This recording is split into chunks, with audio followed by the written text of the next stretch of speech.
하나님이시며 주께서는 내 생명을 붙들어 주시는 이신입니다.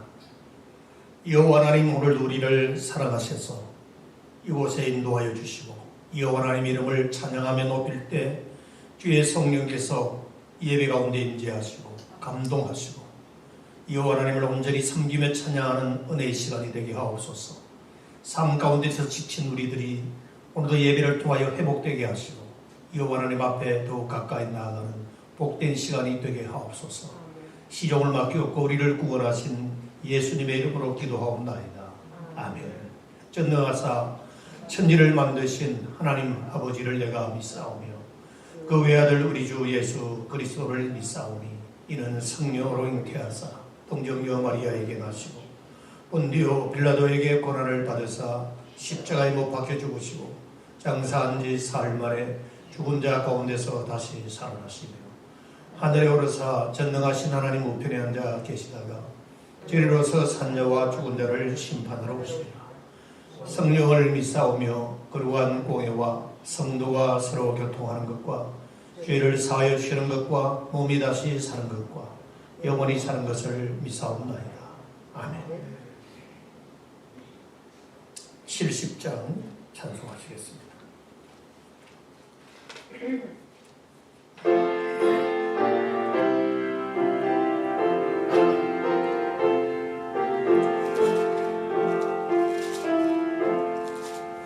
피난처 이선이 환난을 당한 자 이리 오라. 땅들이 변하고 물결이 일어나 산 위에 넘치는 의력장래 이방이 뜨늘로 나라들 모여서 진동하라. 의리의 목소리 한 듭만 바라며 전하의 모든 일만 하겠네. 만일 주 하나님 의리를 도우니 피난처요. 세상에 나 이를 그치게 하시니 세상에 장급이 쓸데없네. 높으신 하나님 우리를 구하니 할렐루야. 괴로움이 심하고 환난이 극하나 피난처 되시는 주 하나님.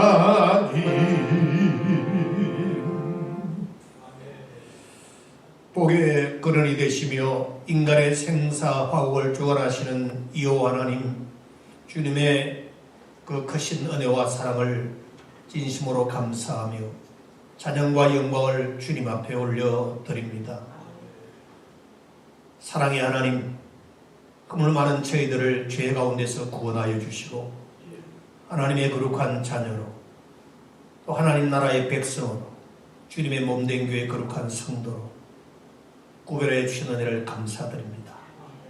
우리의 고백과 신앙과 헌신을 통하여 하나님의 나라가 확장되어지게 하시고 온 영혼들을 주님의 전으로 인도하기를 원하셔서 날마다 우리에게 말씀으로 깨우쳐 주시고 성령으로 감독해 주시는 주님의 은혜 진심으로 감사드립니다.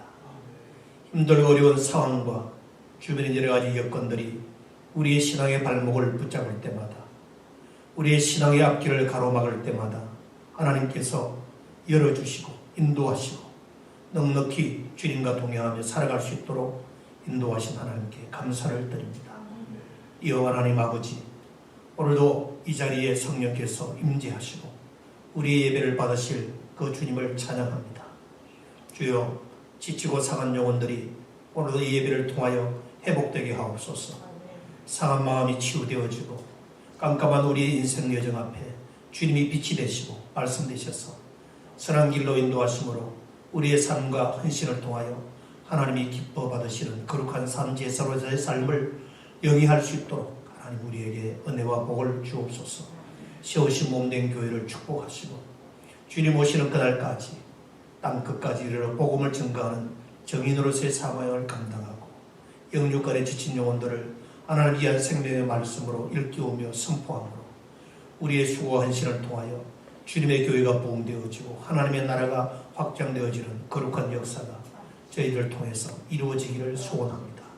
하나님 아버지, 또 세워진 모든 기관들, 그 기관 가운데서 또한 지도자로서 선임받은 귀한 종들이 주님 앞에서 충성할 때마다 하나님 영광 받으시고 또 땅 위에서 수고하며 사역하는 모든 일들 가운데 은혜 은사 더하시고 주님의 도움의 손길이 함께함으로 말미암아 날마다 주님께 영광을 돌리는 거룩한 복된 삶이 되도록 역사하여 주옵소서.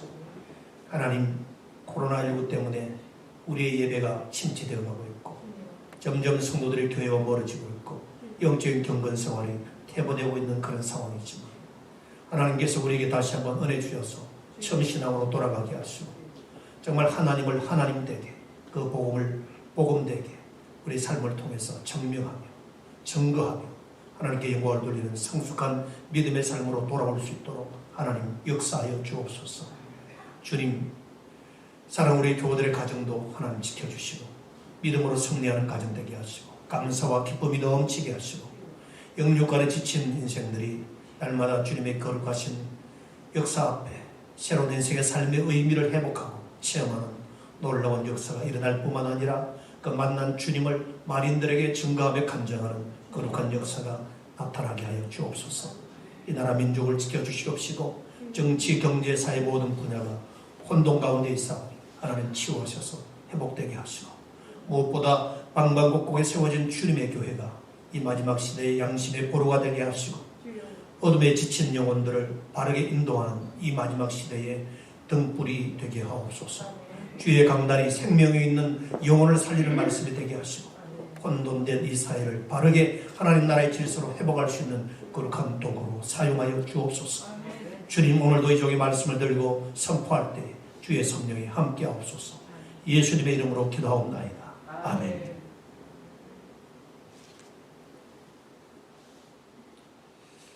(214장) 찬송하시는 사람께 봉헌하시겠습니다.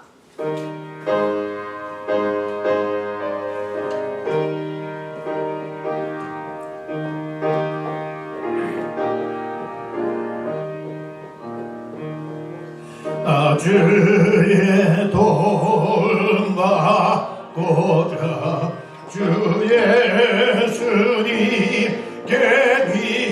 빕니다. 그거 허락하시사 날마다 주소서. 내 모습이 대로 주 받아주소서. 나 위해 돌아가신 주 날 받아주소서.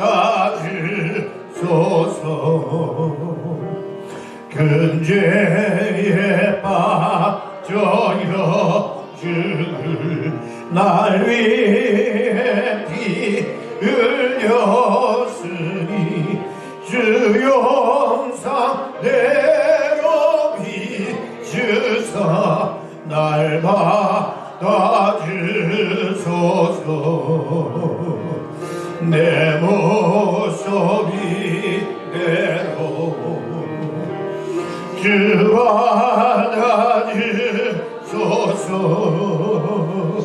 나 위에 돌아가신 주 날 받아주소서. 내 힘과 격심 약하여 늘 깨어지기시으니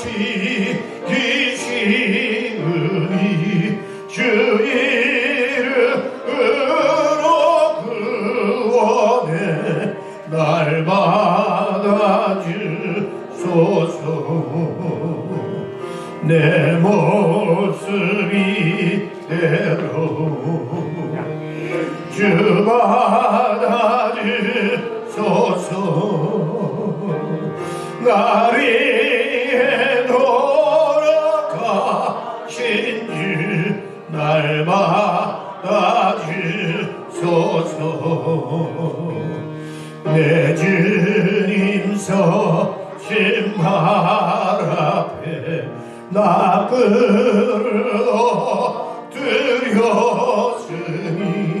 그 크신 역사 이루게 날 받아주소서.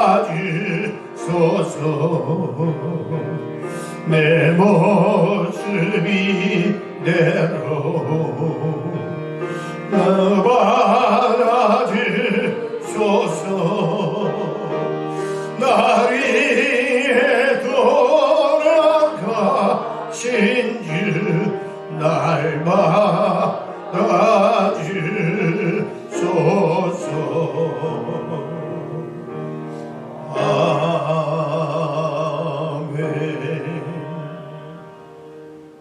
복의 근원이 되시는 여호와 하나님 아버지, 우리 인생의 주인이 되시고 모든 삶을 주관하시는 사랑의 하나님, 오늘도 주님 앞에 빈손으로 나오지 아니하고 여호와 하나님께로부터 받은 은혜에 감사하여 귀한 예물 구별하여 주 앞에 복원하오니 여호와 하나님께서 기뻐 받으시고 두 손들어 축복하여 주옵소서. 여호와 하나님께서 우리에게 거저 주셨사오니 받은 은혜에 감사하며 살아가는 것이 성도의 본분이지만 때때로 욕심과 인간의 교만으로 인하여 수치스럽고 부끄러운 일들 앞에 그리스도인으로서의 모습의 정체성을 잃어버릴 때가 많았음을 회개합니다. 또 감사하며 기뻐하며 하나님 나라를 위하여 헌신하는 신실한 성도로서 살기에 부족함이 없도록 도와주옵소서.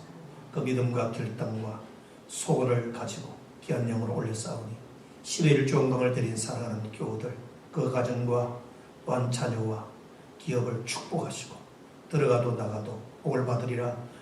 신명기 28장에서 약속하신 대로 언약의 하나님께서, 신실하신 하나님께서 그와 같은 복을 내려 주실 줄로 믿습니다. 감사의 예물을 드린 사랑하는 교우들에게도 날마다 감사의 삶이 넘치게 하시고 힘들고 어려워도 낙심하지 않고 내 곁에 함께 하시는 임마누엘 하나님을 통하여 날마다 승리하는 복된 인생의 여정이 되도록 도와주옵소서. 건축원금과 성경금을 또 매주마다 드리는 교우들에게도 하나님 함께 하시고 주님의 거룩한 나라를 위하여 들어진 씨앗이 오니 자라서 30배, 60배, 100배 열매가 맺혀지고 우리의 기도와 눈물과 땀과 헌신을 통하여 주님의 아름다운 복음사역이 활기차게 원성에 갈 수 있도록 복을 내려주옵소서. 주정원금을 드린 사랑하는 교우들, 사랑하는 성도들의 마음과 정성을 받으시고 축복하시고 우리의 모든 삶의 전부가 여호와 하나님의 이름을 높이며 먹든지 마시든지 무엇을 하든지 하나님의 영광을 위해서 살아가는 저희들이 되게 하옵소서. 육신이 약한 교우들 주님의 피 묻은 손으로 안수하시고 치유하셔서 질병에서 깨끗하게 아버지를 치유받아 마음껏 헌신 봉사하며 전도하며 주님 나라를 세우는 거룩한 일에 선한 도구로 사용될 수 있도록 복을 내려 주옵소서. 또 이 시간 가정에서 예배드리며 함께 이 시간을 지키는 교우들에게도 동일한 은혜와 복을 주시옵시고 속히 주님 앞에 나와 함께 예배드릴 수 있도록 저들의 모든 삶과 삶을 하나님께서 선하게 인도하여 주옵소서. 축복하고 예수님의 이름으로 기도하옵나이다. 아멘.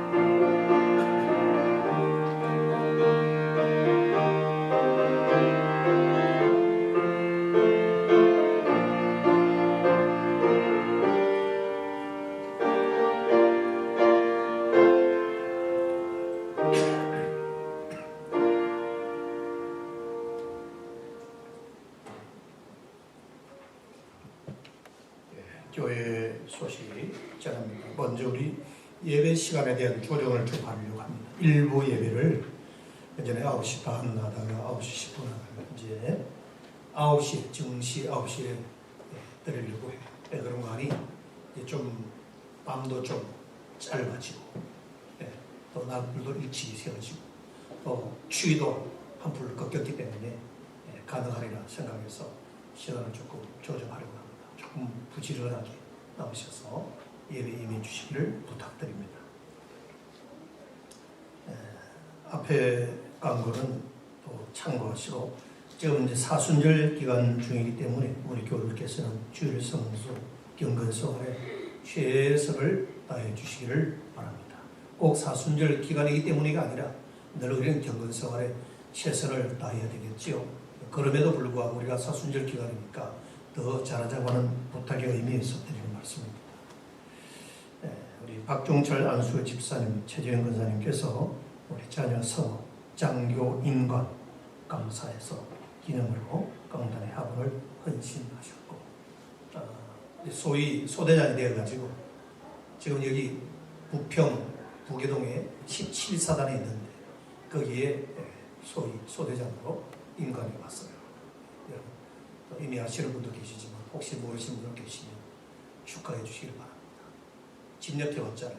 그 물어보니까 여기는 신의 부대라고 그러더라고요. 아무나 올 수 없는 부대래요. 거기가 대개 최전방에 가는데 바로 옆이니까 감사한 일이죠. 우리 찬양 한번 보시죠. 당신이 지쳐서 기도할 수 없고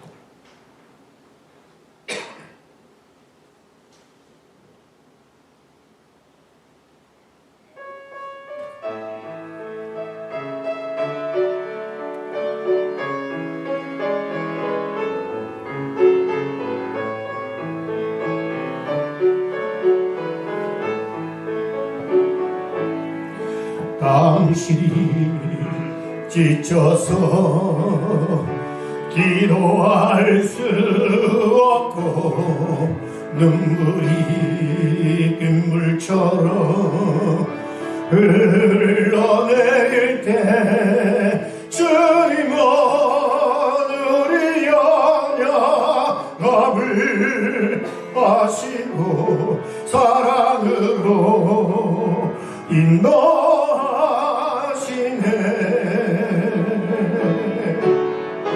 늙은 간을 위하여 늙은 가기도 하네.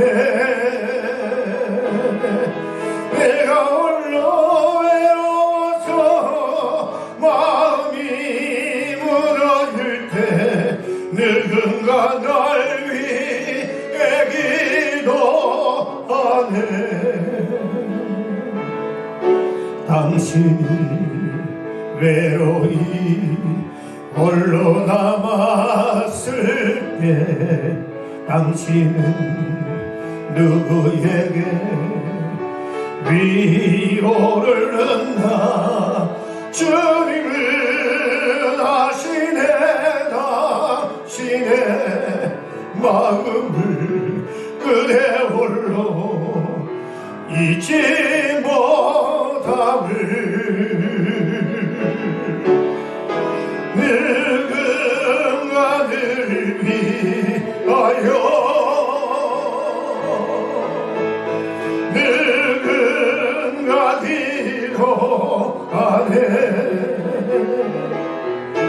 내가 홀로 외로워서 마음이 무너질 때 늙은 날 위에 기도하네. 아멘. 감사합니다. 하나님의 말씀은 시편 50편 15절 말씀 우리 함께 봉독하시겠습니다.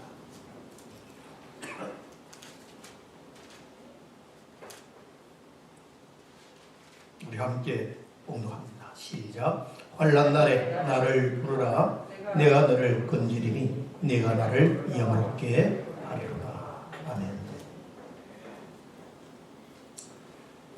할렐루야. 반갑습니다.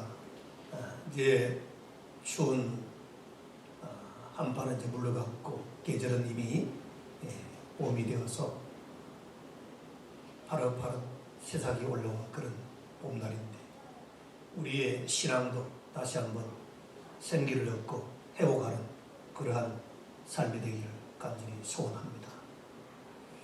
100여 년 전에 아일랜드의 어느 마을에 부유한 여인이 살고 있었습니다. 어느 날 이 마을에 전기가 들어오자 그녀의 집만이 유일하게 전기를 들여올 수 있었습니다. 그 당시에는 누구나 전기를 사용할 수 있는 게 아니라 자기가 돈을 지불하고 계약을 함으로써 그 전기 사용은 선택적으로 하는 그런 시기였기 때문에 가난하고 어려운 사람들은 전기를 사용할 수가 없었습니다. 근데 이 아일랜드의 부유한 여인은 전기를 설치할 수가 있었습니다. 그래서 다수의 사람들이 전기를 사용하는 이 여인의 집을 굉장히 부러워했습니다.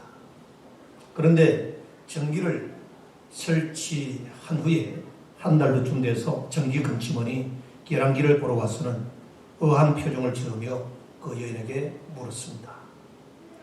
왜 계량기가 거의 그대로지요? 해가 져서 초를 찾을 때만 전기를 켰다가 곧 끄거든요. 전기를 설치한 목적과 이유를 이 여인은 잘 몰랐던지 아니면 다른 생각이 있었던지 간에 그 음침원이 바라보는 이 집의 전기 사용의 형태는 너무나 상식적이지 않았습니다. 해가 져서 초를 찾을 때만 전기를 켰다가 또 끄지요. 여러분, 이 여인이 전기를 자기 집에 설치하고 전기를 사용할 때 촛불을 켤 때만이 전기를 사용했다고 하는 이 사실에 대해서 여러분 어떻게 생각하십니까? 그녀는 전기라는 편리한 빛의 도구를 촛불을 켤 때만 사용하였던 것입니다. 전기가 들어오면 촛불을 사용하지 말아야 되는데 여전히 그는 촛불 사용에 대하여 전기를 사용하는 하나의 도구로 사용하는 거죠. 우리 인생은 하나님 주신 지혜를 따라 살아가는 존재인데 지혜도 마찬가지.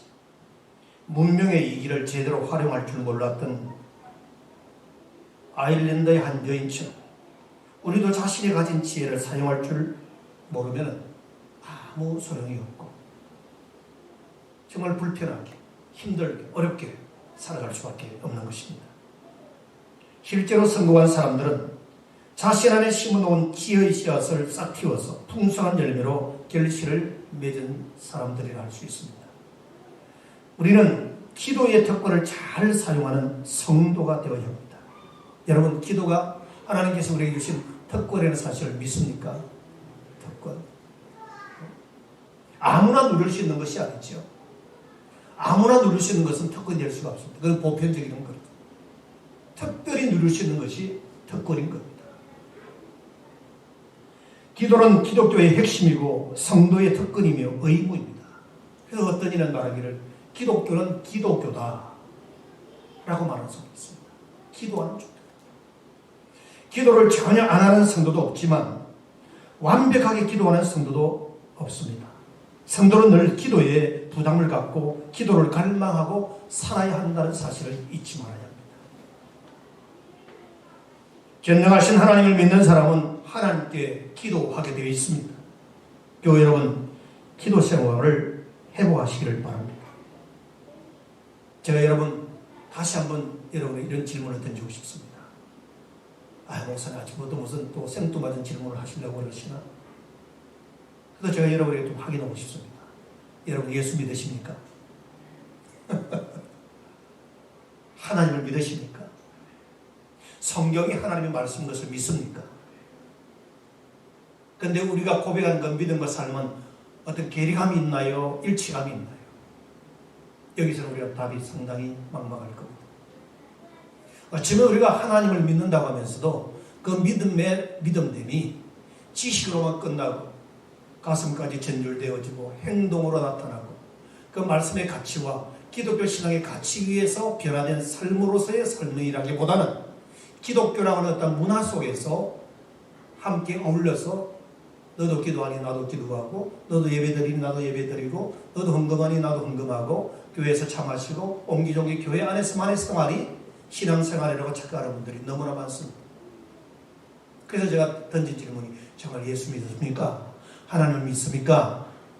질문을 던질 겁니다.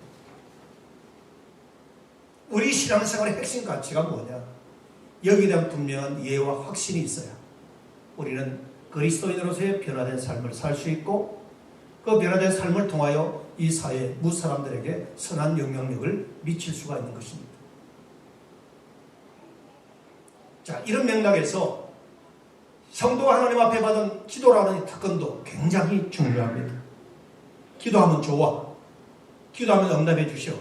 몰라서 기도 못하는 사람이 없습니다. 믿음이 부족해서 못하는 겁니다.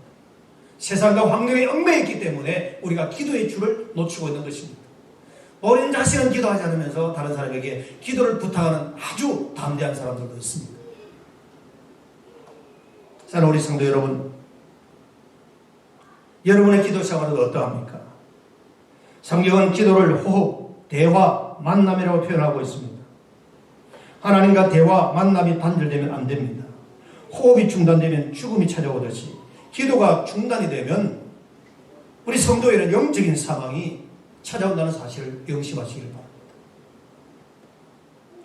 또한 기도를 하늘로 올라가는 사닥다리라 그렇게 표현하기도 합니다. 어쨌든 기도에 대한 다양한 표현과 의미를 부여하는 부분들이 많습니다만, 그만큼 다양한 이 의미와 또한 내용들을 가지고 우리에게 교훈을 주는 이유는 기도가 그만큼 중요하고 또 중요하고 우리 성도에게 있어서 하나님께로 받은 이 특권이 얼마나 위대한가를 강조하기 위해서 기도에 대한 다양성을 그렇게 표현하고 있는 겁니다. 사실 물고기가 물을 떠나서 살 수 없고 사람이 공기를 떠나서 단순 한순간도 살 수 없듯이 우리 참된 성도는 기도하지 않고는 하나님과의 온전한 인격적인 관계를 유지할 수 없다고 하는 사실입니다. 기도하지 않고 영적으로 생명을 유지하기가 불가능한 사실, 이거는 분리변의 진리입니다. 우리는 지금 시대적으로 그리고 개인적으로 힘들고 어려운 순간을 살아가고 있습니다. 어린이, 장년, 청년, 노인에 이르기까지 사람들은 긴장과 갈등과 불안의 터널을 지금 지나가고 있는 것입니다. 무엇도 예측할 수 없는 불확실성의 인생을 항해하고 있습니다. 우리는 언제나 기도하라고 하는 하나님의 음성을 들어야 합니다. 세상의 온갖 정보들을 우리는 자꾸 머리에 담고 가슴에 담고 안타까워하고 한숨을 짓지만, 그것보다도 우리가 들어야 될 신령한 하나님의 음성을, 말씀을, 하나님의 메시지를 우리는 가슴에 담아야 이 험악하고 불안한 이 세상을 거뜬히 이겨갈 수 있다는 사실을 믿으시기를 바랍니다. 기도하면 반드시 일어서고 승리합니다. 기도를 포기하거나 쉬면은 사탄에게 시팔비고 죽게 되는 법입니다. 모든 것은 기도에 달려 있습니다. 왜? 하나님은 기도라고 하는 은혜의 수단을 통해서 일하시는 분이기 때문입니다. 이 사순절 기간에 더욱 기도함으로 우리 영성이 회복되어지고 하나님과의 관계가 가까워지고 모든 기도의 제목들이 응답되는 복된 여러분이 되시기를 주님의 이름으로 축원합니다. 우리 한번 따라서 합시다. 하나님, 나에게 기도의 은혜를 회복시켜 주옵소서. 예, 그래요. 날마다 기도하시는 분도 이 말씀의 의미를 아실 것이고, 또 기도에 대한 중요성을 알고 경험하신 분들도 이 말씀에 대한 새로운 도전적인 말씀이 될 것입니다. 자, 그러기 위해서 우리가 어떻게 해야 될까요? 오늘 설교 제목이 어려울 때 기도하라 그랬는데, 근데 사실 어려울 때만이 기도하는 것이 아닙니다. 늘 항상 쉬지 않고 범사에 기도하는 것이 성도가 가져야 될 신앙의 덕목입니다. 오늘 여기 본문 15절에 보면 환난 날에 나를 부르라. 내가 너를 건지리니 내가 나를 영화롭게 하리로다 그랬습니다. 어려울 때 어떻게 해야 됩니까? 나를 부르라. 여호와 하나님을 찾으라는 거죠. 부르라. 하나님께서는 감사의 희생제사와 서원제를 드리라고 명령한 직후에 환난 날에 나를 부르라 그렇게 말씀하셨습니다. 마음을 동반한 진정한 희생제사와 서원제를 드린 자가 갖는 증표는 환난 날에 하나님께 기도한다는 것입니다. 우리가 생각하는 환난이 무슨 꼭 전쟁, 또 가난, 지진, 우리 눈으로 보이는 어떤 현상적인 특별히 우리 인간이 감당할 수 없는 그것만이 환난이 아니에요. 다양한 종류의 환난을 우리가 늘 경험하면서 살아가고 있는 것입니다. 어쩌면 온 세계가 겪고 있는 코로나19 팬데믹 이 현상도 환난 가운데 하나입니다. 예배자의 의무와 특권은 하나님께 부르짖는 것입니다. 참 예배자는 환난의 때에 자신을 구원할 자가 하나님 한 분뿐인 것을 확신하고 그분께만 기도하는 것입니다. 여러분, 우리는 여호와 하나님을 유일신으로 믿는 성도 아닙니까? 그렇죠? 세상에 다양한 신들이 있다라고 이제 종교학적으로 사회생들에게 지식적으로 배워왔지만, 그럼 우리 인간이 만든 하나의 의미를 부여한 신적인 개념일 뿐이고, 유일하신 분은 하나님이십니다. 믿으시길 바랍니다. 마귀 사탄은 존재하지요. 하나님 외에는 참 신이 없는 거예요. 유일하신 하나님께 기도해야 되는 거죠. 그분이 우리 아버지가 되시고 창조주가 되시고 전능자이시기 때문에 그분이 계시하신 하나님의 말씀을 가지고 그 말씀에 의지해서 그분의 지정의 인격이 담겨진 이 계시된 말씀을 붙잡고 그 약속의 말씀을 붙잡고 하나님 앞에 담대히 나아갈 수 있는 이 시대의 거룩한 영적인 제사장, 그게 바로 우리들인 줄로 믿으시길 바랍니다. 주님의 이름으로 나아가는 거지.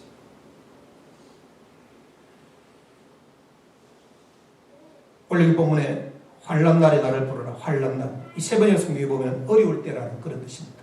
그래서 제가 설교 제목은 어려울 때 기도하는 거죠. 이 세상에 어려움이 없는 사람이 과연 어디 있겠습니까? 우리 인생에 태어나서 운명하는 그날까지 항상 어려움 속에서 살아가는 존재입니다. 모든 사람들은 하나님께 기도하라는 말씀이죠. 하나님께 기도하지 않아도 되는 사람은 한 사람도 없다는 뜻입니다. 하나님께 기도하는 것이 믿음이고 하나님께 기도하는 것이 은혜이고 최고의 축복인 줄로 믿으시길 바랍니다. 여러분, 사랑하는 여인들 만날 때 기분 나쁘게 만나갈 수 있습니까?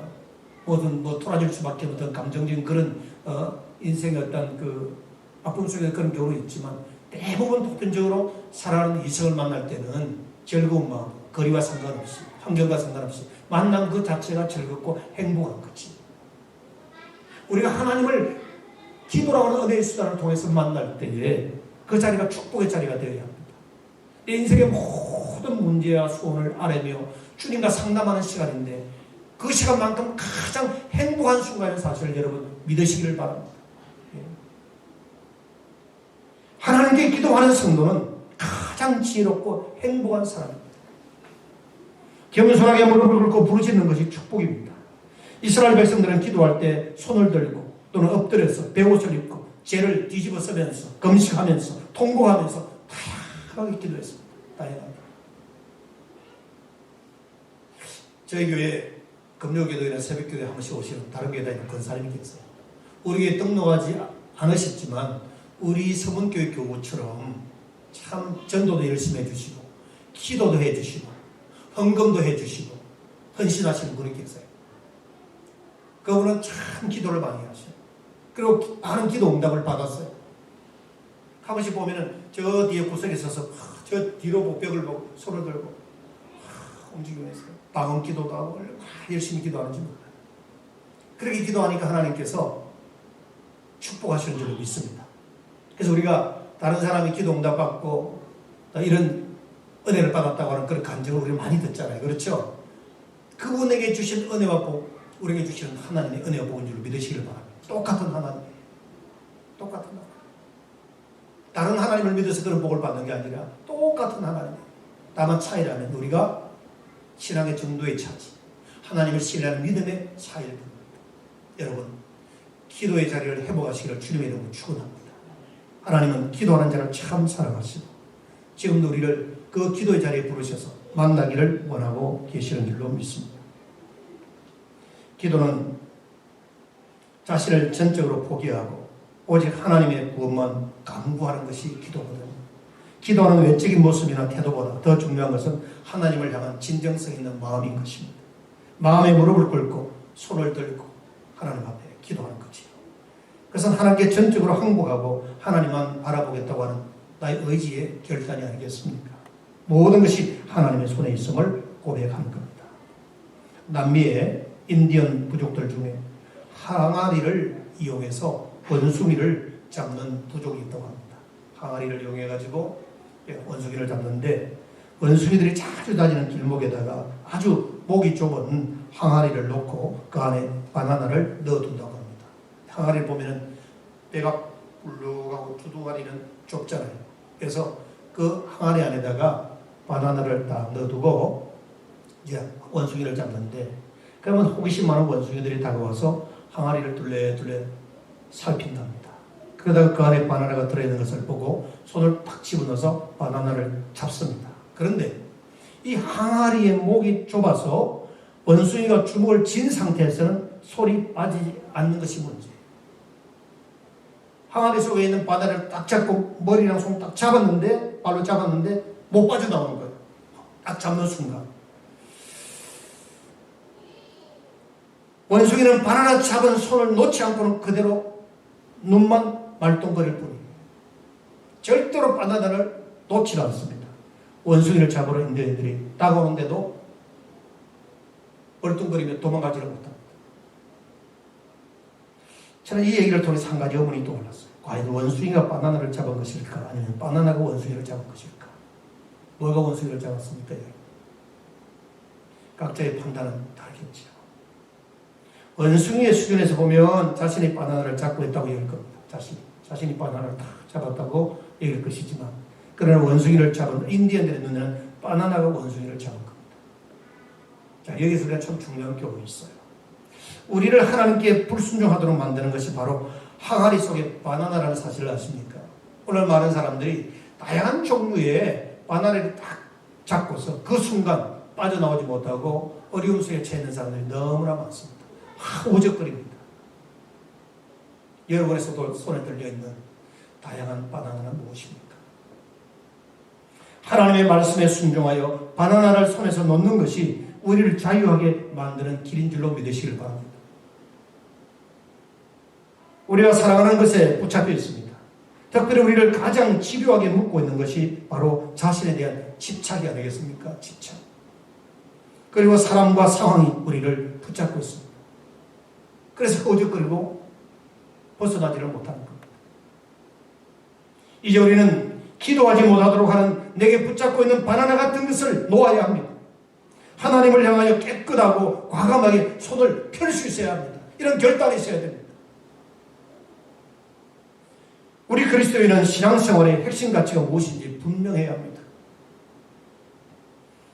그것은 바로 주 안에서 복음의 능력과 확신을 통하여 내 자신이 변화하고 성숙해 가는 것입니다. 이것이 우리가 흔히 말하는 복음의 가치, 신앙생활의 근본 핵심입니다. 언제까지 먹지도 못할 것을 움켜쥐고 있다가 사탄에게 끌려 지옥까지 가야 하겠습니까? 인간적이고 세상적인 것과 교만과 고집과 죄를 버려야 합니다.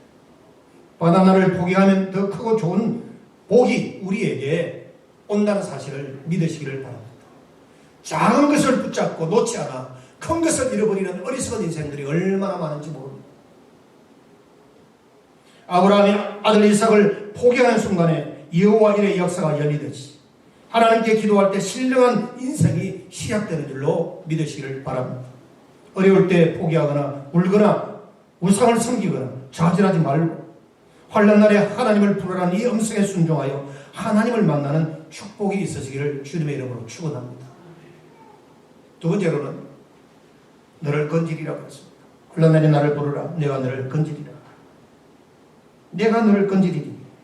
하나님은 성도들이 어떤 상황에 처했든지 반드시 건지시는 분입니다. 이걸 우리는 다르게 표현하는 구원이라 이렇게 말할 수 있습니다. 구원의 하나님, 건지시는 하나님, 보호자 되시는 하나님, 위로자 되시는 하나님. 건진다는 말은 우리 인간 스스로 살아갈 수 없는 한계성을 드러내주는 인간의 실존을 잘 보여주고 있고, 또 하나님 편에서 보면 전능하신 하나님의 능력과 신실하심과 약속이 여기에 담겨 있는 것입니다. 우리 하나님은 성도들이 어떠한 상황에 처했든지 반드시 건지시는 분입니다. 환난, 죄악, 어두움, 고통, 질병, 가난, 슬픔, 절망, 우울증, 무기력증, 미움, 저주 속에 있을지라도 하나님께 부르시기만 하면 결코 누구도 외면하지 않으시고 반드시 건져주시는 하나님이십니다. 죄를 묻거나 오복하지 않습니다. 멸시하거나 부끄러움을 주지 않으십니다. 부르시는 바로 그 순간에 건져주시는 하나님, 건지시는 사랑과 능력이 하나님에게 있음을 믿으시기를 바랍니다. 지금 여러분 어떤 상황이 있습니까? 어떤 죄악의 구렁텅이에 또 헤어나올 수 없는 삶의 늪에 빠져 허우적거리는 우리들에게 하나님 도와주세요. 하나님 건져주세요. 다윗의 자손 예수여, 나를 불쌍히 여겨 주옵소서. 그러한 부르짖으니 순수하게 하나님을 향하여 울려 퍼질 때 주님은 우리를 향하여 눈길을 돌리시고 가던 발걸음을 멈추시고 연약한 상황에 있는 우리들을 이렇게 세우셔서 새 힘을 주시고 하나님의 영광을 위하여 살아갈 수 있는 새로운 기회를 허락하여 주실 줄로 믿습니다. 사랑하는 우리 교우 여러분, 우리 인간은 사랑과 능력이 부족하거나 또는 없다고 해도 과언이 아닙니다. 그래서 누구도 건질 수 없습니다. 하나님만이 가능합니다. 그래서 하나님을 믿고 그분께 부르짖는 것입니다. 우리가 인간 사회 속에서 상대적으로 많고 적음, 똑똑한 사람, 덜 똑똑한 사람, 부자, 가난한 사람, 상대적으로 우리가 생각하고 비교하며 살아왔던 그런 학습된 습관이 있기 때문에 절대자이신 하나님 앞에 우리 인생을 맡기는 그런 훈련이 되어 있지 아니하면 항상 우리는 하나님을 바라보는 그 인식이 세상 가치관으로 하나님을 대할 때가 많음을 여러분 솔직히 고백해야 합니다. 하나님은 절대자이십니다. 전능하신 분입니다. 상대적인 가치관으로 하나님을 바라보지 마십시오. 상대적인 그런 생각을 가지고 있기 때문에 우리는 교만하게 되는 겁니다. 우월한 그런 생각에 빠질 수도 있고 또 절망하기도 하고 비교의식 속에서 찾아오는 마음의 불안감이거든요. 그러나 전지전능하신 절대자이신 하나님 앞에 세상의 가치관으로 나아가지 않고 내 있는 모습 그대로 나아갈 때 하나님은 우리를 안아주시고 싸매어주시고 위로해주시고 우리가 가야 할 길이 무엇인지를 밝히 말씀으로 가르쳐주시고 인도해 주실 줄로 믿으시기를 바랍니다. 그래서 기도의 대상은 오직 하나님뿐입니다. 하나님은 우리의 기도를 반드시 들으시고 확실히 건지십니다. 하나님만이 우리를 죄와 지옥에서 건지시고 구원과 천국 백성으로 바꾸어 주시는 것입니다. 그래서 예수 믿는 것은 행복한 것입니다. 또 여러분, 내가 지금 이 순간 죽는다 해도 천국 갈 확신이 있으시죠? 예수 그리스도를 믿음으로 하나님의 은혜 가운데 받은 그 구원의 복음으로 우리는 하나님의 나라의 백성으로서 그 사실을 인정받았잖아요. 제가 아는 목사님이 천주교 신자에게 전도를 했대요. 전도하면서 제가 방금 던진 이런 질문을 던졌대요. 자매님, 혹시 이런 질문을 던져도 될지 모르겠지만 지금 이 순간에 죽는다면 천국 갈 확신이 있으세요? 아니 목사님, 저 자신이 없어요. 착하게도 못 살고 뭐 좋은 일도 못하고 뭐 이렇게 자꾸 그래서 어떤 선한 삶을 착하게 살지 못하기 때문에 자기는 천국 갈 확신이 없다는 거죠. 그 사람이 고백하는 구원론과 우리가 고백하는 구원론 차이가 뭘까요? 어떤 차이가 있지요? 천주교 신자들은 이행덕구를 주장합니다. 행함으로 말미암아 천국 간다고 믿어요. 그래서 그들은 공덕 축적성, 공로주의에 빠져있는 그런 신앙과 구원관을 가지고 있어요. 천주교 신자들은. 행함. 그래서 우리는 뭡니까? 하나님의 은혜로 주신 그 믿음으로 구원을 받는 거죠. 그렇죠? 우리의 공로나 수고가 아니라 예수 그리스도를 믿음으로 말미암아 그 은혜로 인하여 구원을 받는 것이 하나님이 우리에게 주신 구원에 대한 약속입니다. 우리의 노력으로 천국 가는 게 아니에요. 그러면 이 믿음과 행함의 관계성은 뭡니까? 예수 그리스도를 믿음으로 말미암아 구원받은 성도는 그 은혜에 감사하여 하나님의 영광을 위하여 삶을 통해서 행하는 상급과 관계되어 있는 것이죠. 행함은 구원의 조건이 아니라 구원받은 성도의 삶의 한 부분인 것입니다. 믿으시길 바랍니다. 여기에 대한 혼돈이 오면 안 돼요. 그래서 사도 바울은 믿음을 강조하고 야고보는 행함을 강조했는데 믿음과 행함은 동전의 혁명과 같아요. 우리의 믿음의 가치는 행함을 통해서 그 열매가 증명되어져야 돼요. 그 행함 가운데 예배생활, 기도생활, 전도생활, 우리 하나님 앞에 받은 사명과 은사 따라 충성하는 모든 삶의 전적인 부분들이 이 행함이라고 하는 이 구원받은 은혜의 성도가 누리는 삶 속에 다 나타나 있는 줄로 믿으시길 바랍니다. 이걸 잘 이해하셔야 돼요. 그래서 우리는 하나님 앞에 구원받은 성도로서 오직 하나님만이 우리의 기도의 대상이요 우리의 기도를 응답받으실 수 있는 그런 분이시다. 그러니까 우리는 참 그저 공짜로 예수를 믿고 공짜로 돈 받으니까 그 의미를 가볍게 여기는 분들이 너무 많아요. 왜? 나의 어떤 수고나 노력이 어떤 무언가가 담보된 것이 없다 보니까 구원의 가치, 복음에 대한 핵심 가치를 너무나 우리가 가볍게 여길 때가 많아요. 사랑하는 우리 성도 여러분, 우리가 예수 믿는다고 하는 이 자체가 얼마나 행복한 일인 줄 아십니까? 또 하나님의 엄청난 기적 가운데 살아가는 존재입니다. 어느 조미료 회사에서 실제로 있었던 일인데 하루하루 조미료의 매출이 떨어지자 그 회사 내에서 긴급 대책회의가 열렸습니다. 제조회사는 이익을 남겨야 되는데 매출이 줄어들어서 그 이익이 줄어들면 큰일이죠. 어떻게 하면 매출을 올릴 수 있을까 하고 사내 정력들이 모여서 회의를 합니다. 우수한 사원들이 모여서 온갖 아이디어를 짜내고 시험해 보았지만 한 번 꺾인 매출은 상승의 기미가 보이지를 않는 겁니다. 바로 그때 한 사원이 이색적인 아이디어를 제시했습니다. 조미료의 통에 구멍 크기를 2배로 하면 어떨까요? 조미료 통에 구멍을 2배로 만들자는 거죠. 그 기별한 아이디어는 곧바로 실행에 옮겨졌고 그 결과 매출이 배로 늘어났다고 합니다. 그녀의 무릎은 남들과 달랐습니다. 즉 어떻게 하면 매출이 늘 것인가가 아니라 어떻게 하면 좀 더 빨리 조미료를 사도록 만들 수 있을까 라고 하는 그런 아이디어가 그 회사의 매출을 늘리고 또 어려움에 처했던 회사를 회복시킬 수 있는 하나의 기회가 됐다는 거지. 여러분, 자, 이런 한 조미료 회사에서 일어났던 이런 일들을 우리의 신앙생활에 한번 적용해 본다면 어떨까요? 하나님의 응답과 축복을 믿는다면 반드시 목숨을 걸고 하나님께 매달리고 기도하게 됩니다. 헌신하고 충성하게 됩니다.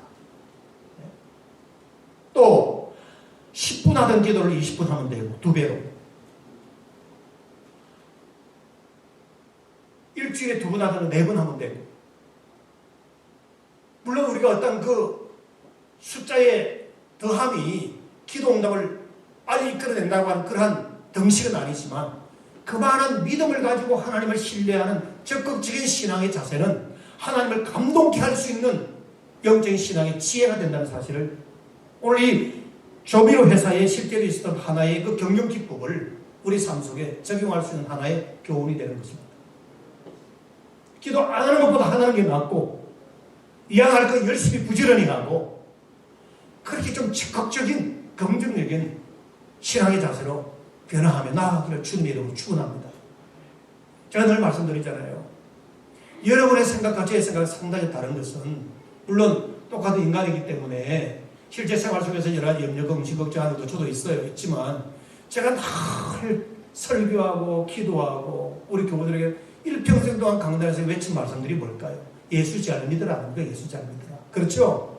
예수 잘 믿고 복받고 하나님께 영광 돌리고 이 사회에 나가서 선한 영향력을 미치는 그야말로 정말 존경받는 그리스도인이 되라. 이것이 설교하는 내용의 적용 아니었습니까?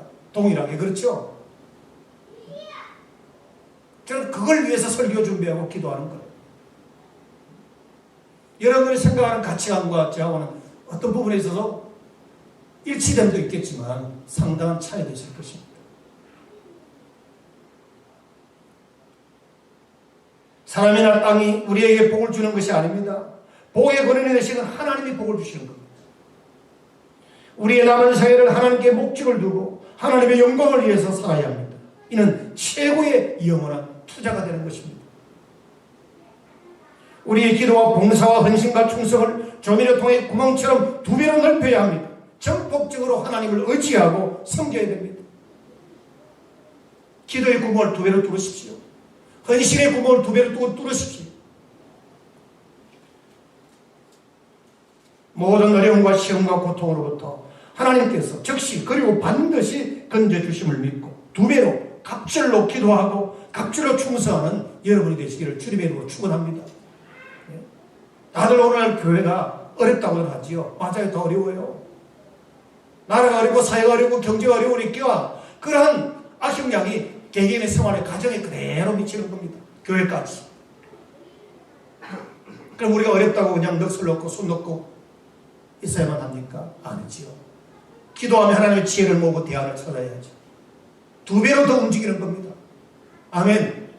더 기도하고 더 헌신하고 더 봉사하고 더 열심히 교회를 찾고. 그런데 우리는 안타깝게도 자꾸 소극적이고 경건 생활에서 멀어지는 그러한 현상 속에 있으면 굉장히 가슴 아픈 일인 것입니다. 마지막으로 15절에 보니까 네가 나를 영화롭게 하리라 그랬습니다. 나를 부르라. 내가 너를 건지리라. 네가 나를 영화롭게 하리라. 네가 나를 영화롭게 하리라. 최고의 축복과 영광의 선언입니다. 하나님은 우리를 통해서 영화롭게 되시기를 기뻐하십니다.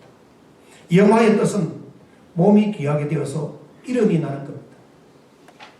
이름이 드러나는 것. 귀한 몸이 되어서 이름이 드러나는 것. 부모를 영화롭게 하는 자녀, 하나님을 영화롭게 하는 성도는 행운이고 축복입니다. 우리가 성도가 되고 하나님의 일꾼이 된 것도 감사한데 하나님의 이름을 높이는 하나님을 영화롭게 한다면 이런 최고의 축복이죠. 하나님 우리 인간을 창조하신 목적은 하나님을 영화롭게 하고 날마다 그분과 더불어 즐거워하는 것이라고 했습니다. 웨스민스 신앙국에서 일본이요. 하나님을 영화롭게 해드리기 위해서 우리의 시간과 물질과 은사와 성령을 다 해야 합니다. 이는 의무나 아까운 것이 아니라 축복의 기회이며 최고의 행운입니다. 이 모든 일은 은혜 속에서 진행되는 겁니다. 하나님의 은혜가 아니면 이해도 잘 안 되고 그 일에 동참할 수도 없습니다. 하나님을 영화롭게 해드리는 것은 하나님을 믿고 존경하고 찬양하고 그분을 위해서 살고 죽는 것이죠. 숨질 때 되도록 늘 찬송하고 기도하고 헌신하는 것. 우리 찬송가 가사에 나온 것처럼 그냥 단순히 음악으로서의 찬양이 아니라 그 찬양 가사에 담겨진 하나님의 메시지를, 하나님의 음성을, 그분의 가슴을 느끼며 고백할 수 있는 찬양이어야 합니다. 자, 이렇게 하나님께 찬송하고 늘 기도할 수 있는 이 헌신하는 이 특권은 하나님께 예배드리고 기도하는 자에게만 허락하십니다. 대통령도 아무나 가까이 하거나 섬길 수 없잖아요. 하나님을 영화롭게 해드리는 일은 기도하는 자에게만 허락하셨어요. 세번역 성경에 보면 네가 나를 높일 것이라 했습니다. 네가 나를 높일 것이라. 우리의 모든 것을 동원해서 하나님을 높여드려야 합니다. 하나님을 이용하여 내가 높아지려고 하지 말고 나를 통하여 하나님이 높아질 수 있도록 전인격적인 삶을 그분께 드리는 헌신자의 삶이 될 때 하나님께서 그 다음에 우리를 높여주시는 줄로 믿으시기 바랍니다. 보석상을 운영하는 한 부호가 유럽 여행 중에 진귀한 보석을 발견했는데 그에게 돈을 주고 보석을 산 그는 자신의 나라로 이제 돌아가서 그 이상의 돈을 받고 팔 생각으로 가슴이 설렜습니다. 그런데 이 값비싸게 준 보석을 가만히 살펴보니까 그가 살 때는 미처 보지 못한 작은 흠집이 그 보석에 새겨져 있는 거예요. 흠집이 있어요. 아, 이런 흠이 있었다니 큰일이구나. 나는 비싸게 주고 샀는데 더 비싸게 내가 팔려랑으로 사왔는데 이 보석에 흠이 있으니 어떡하나. 고민이었습니다. 어쩌면 손해보게 생긴 거예요. 그는 어찌할 줄은 몰랐습니다.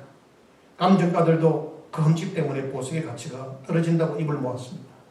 제값을 받기는커녕 가격은 한없이 내려갔습니다. 보석상 주인은 여러 가지 생각을 합니다. 어떻게 하면 이 보석을 원래의 가치로 되돌릴 수 있을까? 그런 오랜 고민과 생각 끝에 한 가지 묘안을 찾았습니다. 바로 그 보석의 작은 흠에다가 장미꽃을 쪼가간 겁니다. 장미꽃. 그 결과 어땠을까요? 장미꽃 조각 하나로 그 보석의 가치는 몇 배 이상으로 뛰었습니다. 모든 사람들이 사고 싶어하는 예술품이 된 겁니다. 마찬가지로 우리는 흠이 많은 존재. 하나님께서 보시기에 좋았더라 참 좋았더라고 지어준 우리 인간입니다. 죄로 인하여 흠이 많은 존재들이에요. 그러나 우리가 하나님을 믿고 하나님 은혜 가운데 구원받은 성도로서 거듭난 하나님의 자녀로 그 신분을 회복하는 순간 우리의 가치는 품격 있는 존귀한 자로 바뀐 줄로 믿으시기 바랍니다. 믿습니까? 제가 앞에 말씀드렸습니다. 인간 사회 속에서 가지고 있는 가치관으로 상대적으로 나를 비교할 때 우리 집은 못 살지, 왜 우리 아버님은 찌질하지, 맨날 꼰대 같은 소리만 하지, 왜 우리 집은 이렇지, 자꾸 상대적으로만 생각하잖아요. 그렇죠? 왜 가난하지, 왜 키가 작지, 못생겼지, 자꾸 친구들 주변 이웃들과 자꾸 상대적으로 비교하니까 감사함이 없어요. 그런데 그걸 다 내려놓으시고 전지전능하신 창조주 하나님 앞에서 내가 발견해야 될 가장 본질적인 부분을 하나님 앞에서 질문하고 답을 찾아보십시오. 이건 세상의 그 어떤 가치관으로도 그 무엇으로도 나를 평가하거나 그 값을 매길 수가 없어요. 하나님이 보시기에 좋았던 걸작품이 바로 우리입니다. 품격 있는 존재가 된 줄 믿으시길 바랍니다. 지혜고와 소용이 없어요. 하나님 앞에서는 너무나 우리는 존귀한 존재예요. 정말 우리는 흠이 많은 존재예요. 그럼에도 불구하고 예수 그리스도를 믿음으로 말미암아 우리에게 그리스도의 의의 옷을 입혀주시고 그리스도의 흔적이 우리에게 다 새겨지는 순간 우리는 최고의 걸작품, 최고의 가치 있는 존재가 된 줄 믿으시길 바랍니다. 그러한 우리가 주님의 이름으로 나아가 기도할 때 얼마나 하나님께서 기뻐하시겠어요? 얼마나 기뻐하겠어요? 갑절의 축복을 주시는 거지요. 하나님께서 하늘 문을 여시고 영육과 현세와 내세의 놀라운 복을 내려주시는 겁니다. 전심으로 하나님을 영화롭게 하시는 여러분이 되시기를 주님 이름으로 축복합니다. 이보다 가치 있는 일은 세상 어디에도 없습니다.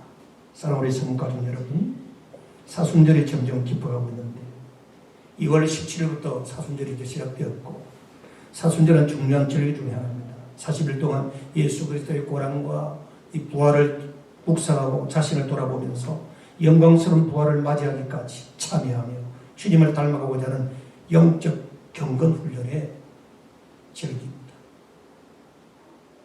이러한 기간에 기도함으로 하나님을 찾고 부르짖기를 바랍니다. 온갖 어려움과 시련에서 하나님 우리를 건져 주실 것입니다. 하나님을 영화롭게 하십시오. 언제나 그리 어려울 때 기도하고 승리하는 여러분이 되시기를 바랍니다. 하나님 나에게 기도의 은혜를 회복시켜 주옵소서. 육신의 입은 열려서 사람들과 만나 대화하지만 영적인 입이 닫혀져서 벙어리가 되어버린 내 영적인 실상을 하나님 긍휼히 여기시고 입술을 열으셔서 받은 은혜 감사하고 여호와 하나님을 영원토록 찬양할 수 있는 깨어있는 성도가 되게 하옵소서. 그렇게 기도하는, 그렇게 결단하는 여러분이 되시기를 주님의 이름으로 축원합니다. 기도하십시다. 사랑의 아버지 하나님 감사합니다. 우리가 항상 어려울 때 힘들 때 누구를 찾아야 할까요? 천지만물을 지으시고 우리 구원의 은혜를 베푸신 그 하나님 앞에 엎드려 기도하며 주의 이름으로 나아가 은혜의 보좌 앞에 나와 하나님의 거룩한 영광을 위하여 기도하며 구해야 됨을 말씀을 통하여 가르쳐 주시니 감사드립니다. 하나님 이제부터 하나님 앞에 부르짖는 성도가 되게 하옵소서. 어려움과 시련이 와도 우리를 건지시는 하나님을 의지하게 하옵소서. 그래서 우리를 통하여 하나님을 영화롭게 하는 놀라운 역사가 있게 하옵소서.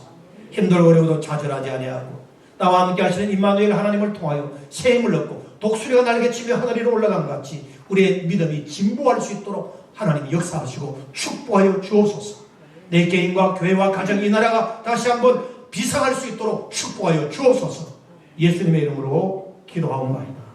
아멘. 303장 찬송하시겠습니다.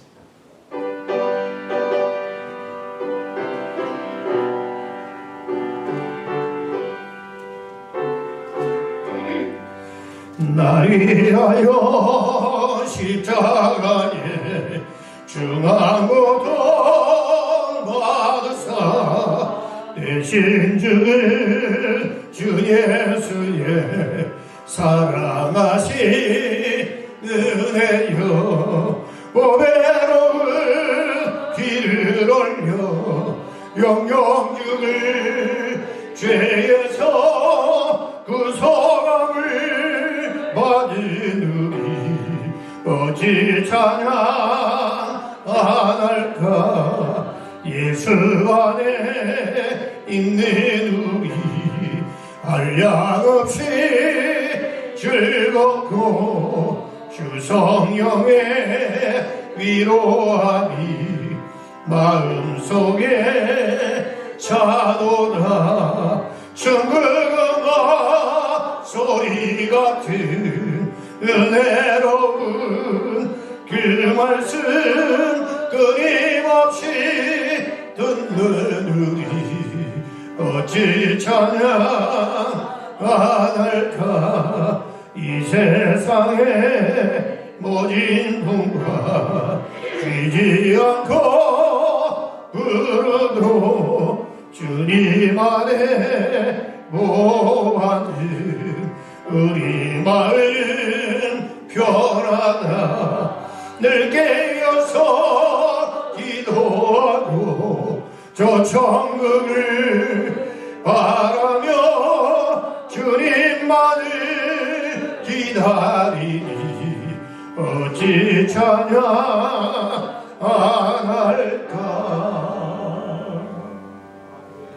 이제는 우리의 구주가 되시며 교회의 머리가 되시며 하나님의 아들로 오셔서 십자가에 못 박혀 달려 돌아가신 예수 그리스도의 은혜와 또 생자의 아들을 십자가에 못 박혀 죽기까지 우리를 한없는 그 사랑으로 확정해 보이신 하나님의 그 무하신 사랑하심과 성령님의 감동 가바내주 역사하시니 늘 어려울 때마다 주의 이름으로 기도하고 식어진 우리의 기도의 생활이 회복되어지고 또 하나님을 만나고 기도하고 응답받음으로 하나님께 영광을 돌리며 이 험난한 이 어려운 세상 속에서 승리하기를 소원하며 임무를 나서는 교우들 머리 위에 저들의 가정과 또한 자녀와 생업에 주님이 세우신 몸된 교회와 이 나라 민족이 이제로부터 영원까지 함께 있을지어다.